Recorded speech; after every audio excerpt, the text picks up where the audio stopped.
And the front page of the Des Moines Register is clearly a front page that Senator Marco Rubio will feel very good about today. Trump slips, it says, and Rubio shines.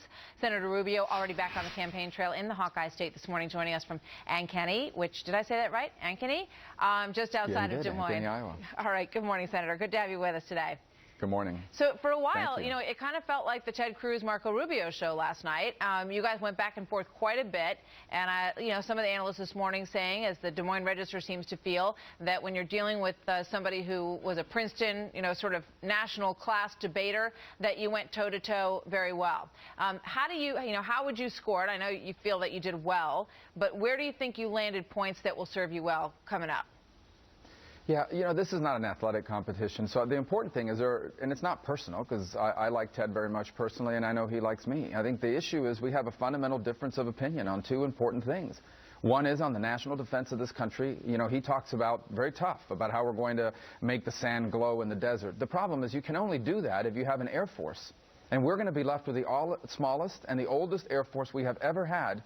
And that would only be accelerated by a budget that he supports. It's his budget. It's called the containment budget, which would dramatically reduce the size of our military even further than what's happening now. And it would leave us with an Air Force that would not have the bombs necessary to carry out what he's talking about. And then the other big difference is on intelligence. We need to know more about these terrorists today than ever before.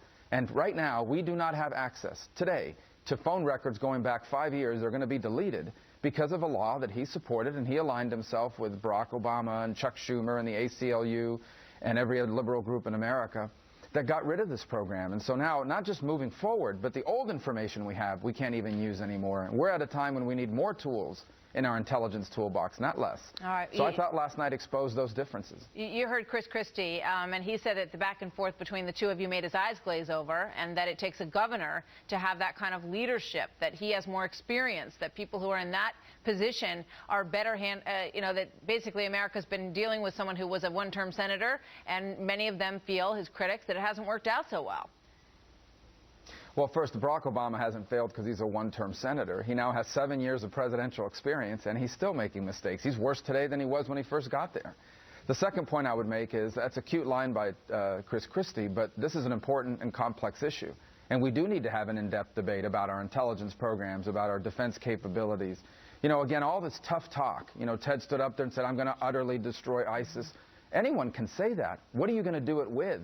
And when you support a budget like he does, that dramatically cuts defense spending, when you vote against every defense authorization bill ever presented before you, how can you argue that the bill that pays for the military, that funds our troops and the Iron Dome, how can you then stand there and say that? I'm going to utterly destroy ISIS, but I'm not going to pay for or support what it will take to utterly destroy ISIS.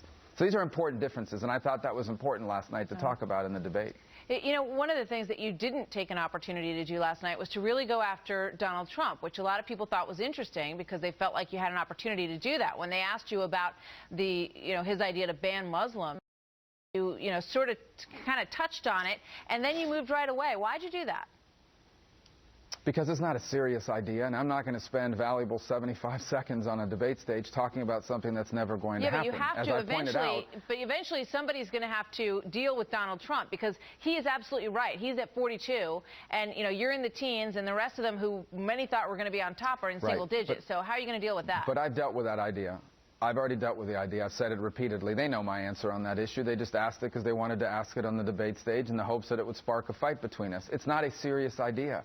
We had the largest terrorist attack in America since 9/11. Everyone was focused on that. He didn't like the fact the media wasn't talking about him, so he comes up with this idea, which is not a real significant idea. It's not going to happen. I want to refocus us back on terrorism. These terrorists are the most sophisticated group we've ever confronted. They are radicalizing Americans already here. They are trying to sneak people into this country now. They are growing and expanding their grip on territory in the Middle East and beyond. They are actively plotting in Europe, in Jordan, increasingly in Yemen. we need to be focused on this threat, not debating a plan that is not going to happen, and everyone knows it. All right. So, I mean, I understand that that's where you want the focus of the debate to be. Number of people this morning reflecting on last night said, you know, it was interesting. You came to the table with a lot of good points, did well, but that it didn't really change the dynamic of the race that much. That when you walk away after last night, you're probably going to see Donald Trump still on top, and you and Cruz and a few others sort of in that second tier, and that you're locked there. And the other thing that folks like to say about you a lot is that you might be the best person to take on Hillary Clinton, but that you're going to have a tough time winning this primary race. And you look at, you know, Iowa, South Carolina, New Hampshire, where you're doing well in all three states, but you're not winning any of them. What do you say to them? Right. Well, it's December, and as we know, and I know it feels like it's almost here, but the truth is that as we get into the holiday season, people are going through Christmas and New Year's. When we come out of this holiday season, especially in Iowa and in New Hampshire, voters are going to begin to focus in and say, now's the time to make a decision. You've seen this happen every time. It's going to happen again. And that's what all of this cumulative effect of all these months of seriously talking about these important issues is going to begin to take hold. I am supremely confident of what it's going to mean for us in Iowa, where we are right now, in New Hampshire, where we'll be later today, and the other states that you've mentioned. I feel very confident about what we're running on. What I'm not going to do is change who I am. I will continue to run for president based on who I am and what I've done and what I will do if elected president.